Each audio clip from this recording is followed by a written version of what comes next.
Mysela. Hey, hang on. This is Ulica Mysela. I noticed some fresh green paint over here on these blockade things. Plac Nowy. This is that UFO where you can get the Zapikankis. And what happened here? I've been gone a week. I've been gone a week from Krakow. I come back. They painted this road green. Why'd they paint this road green?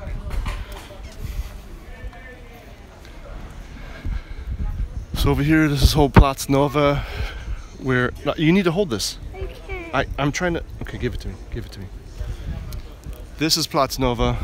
I'm gonna get closer. In Kazimierz, to be exact. I call this a UFO, but it's sort of a circular-ish location in this Platz. But why'd they paint this road green? I can understand maybe yellow, follow the yellow brick road, maybe green, because this was K-Town. This is Kazimierz, the old Jewish quarter. Does it have something to do with that? Does it have something to do with that? Reminding people that the revolutionary Jewish spirit is all about money and control, political control through sexual liberation and usury.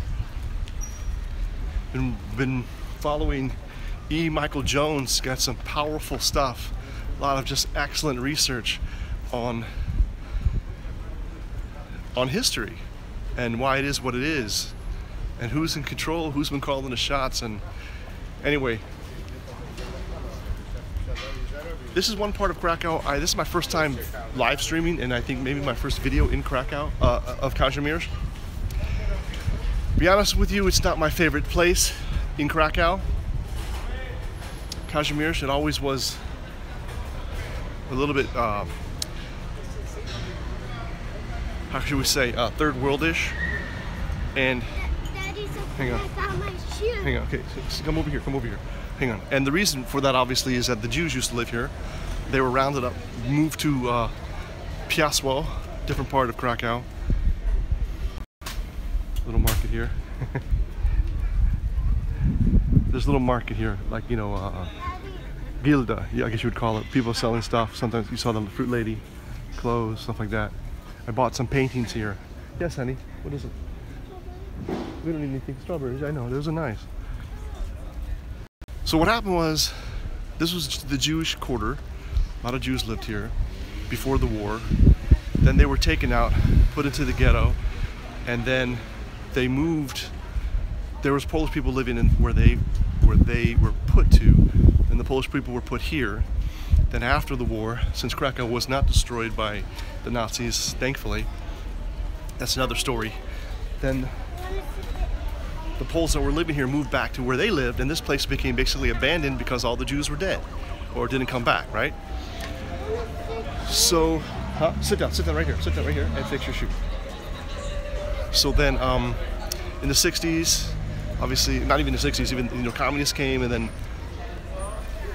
I don't even know who was living here. I think it was used for like public housing, basically, and then more recently, this became sort of like not recently. After that, then this became basically rundown places. Nobody owned the stuff, right? Nobody owned the stuff technically. It was owned by the government. The communist government didn't want to invest any money. Became really rundown and blighted. And then more recently, now let's fast forward now. You've seen some revitalization, and it is sort of like a Soho or like the Village, right? You're getting all these weird artists, homosexuals, Jews, that kind of shit coming back. You've seen some of that.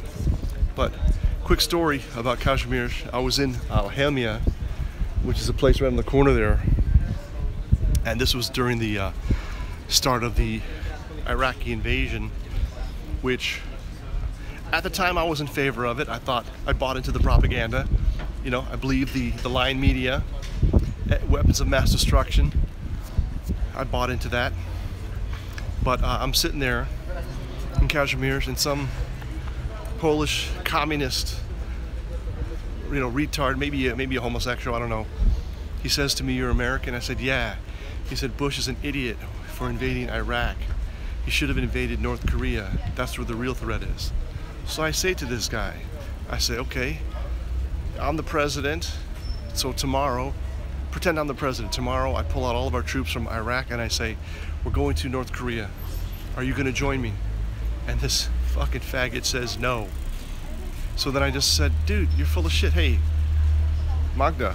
Is that Magda? Hi, I'm Magda. Magda W. So, that I knew this guy's such full of shit. These social justice warriors just trying to virtue signal, right? That he was against the war because it was the wrong war, and the right war would have been to... Thanks, man. Then, it was the wrong war. Iraq was the wrong war. The right war would have been North Korea, but then he wouldn't put his money where his mouth is and join us in the battle for North Korea. This is back in, I guess, 2003. Had to be 2003. Hey, Monica. Is it church steeple over there? This is all these little zapikankas. You see, for an American, it looks like pizza bread, basically, right? French bread, like you would say, like a French bread or Italian bread, sliced open, sliced in half, long ways, and pile up some cheese and mushrooms and other stuff, whatever you want on it.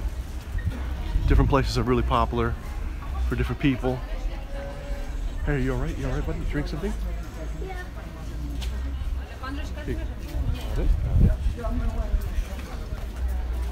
That one looks weird. Spinach and cream, maybe.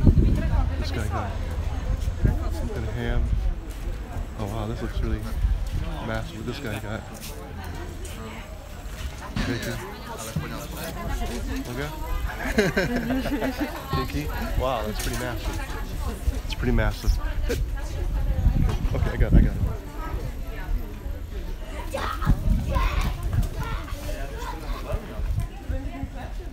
Yeah, Sandomierz was pretty empty. It was so freaking hot, and that could be why. That could be why Sandomierz was so hot. Yesterday, it was 100 degrees here, 100.4 degrees Fahrenheit, which is 38 degrees centigrade, so it was freaking hot. This is a heat wave. Today, it was a bit of overcast. Let it try to... bit of overcast, which is definitely cooling us down. So, you'll also see here, I'm gonna zoom around, you'll see this guy's got a menorah here, brass menorah, and probably some World War II paraphernalia, some coins and stuff, maybe some stamps, yeah, Danzig, some historical stuff. This is made in China? I don't know, you never know. Oh, wow.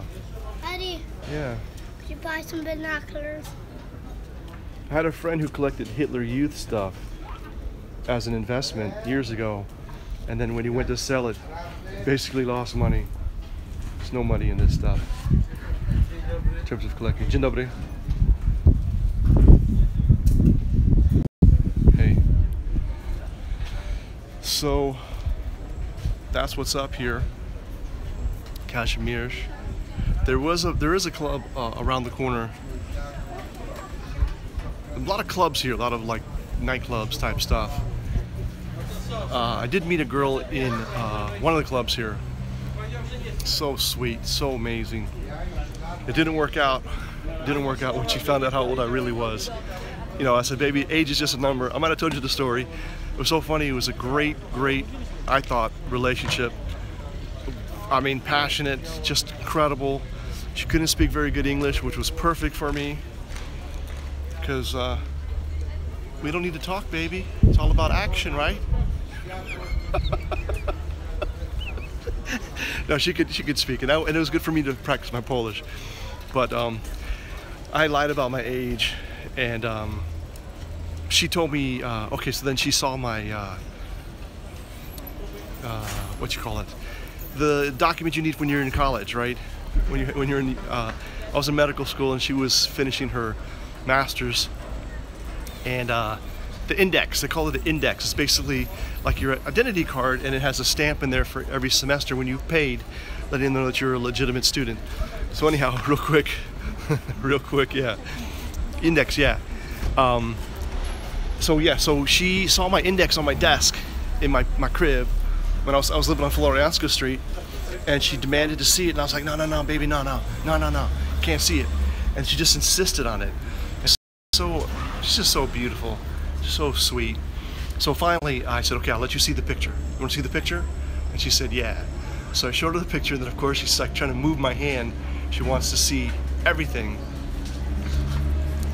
Saying I have a very bad connection. Why? Because I'm in the metal? I hope this comes through, guys. So then she finally saw the age, and she got all hysterical, saying that her sister, who was 25, married some guy who was almost twice her age, and I wasn't anywhere near 50. Jesus Christ, I was like 30, whatever. I was in my 30s anyway at the time, and she was probably 22. And so she said, yeah, her sister was 25, married a guy who was 50, and the parents basically disowned her because they didn't want her marrying such an old guy. And I'm saying, that's just crazy. If they love each other, who cares? Why would the parents be upset? And if the guy is 50, you would hope that the guy who is established, really well established, can really take care of this woman. There wouldn't be any issues in that department, financially, whatnot. Who cares about the age, right? So something else was probably the issue. Yeah, I don't know why. Kazimierz, man, this is Jew town. No damn signal. It says I have LTE. Very bad connection, man. Yo, man. Jews blocking my signal again? It's a damn Jewish conspiracy, man. Who owns a phone company? Anyhow, so anyways, long story short is that we basically broke up very shortly after that. So that's what happened. But anyways, I'm in Kazimierz, and one thing you'll notice, there's a lot of churches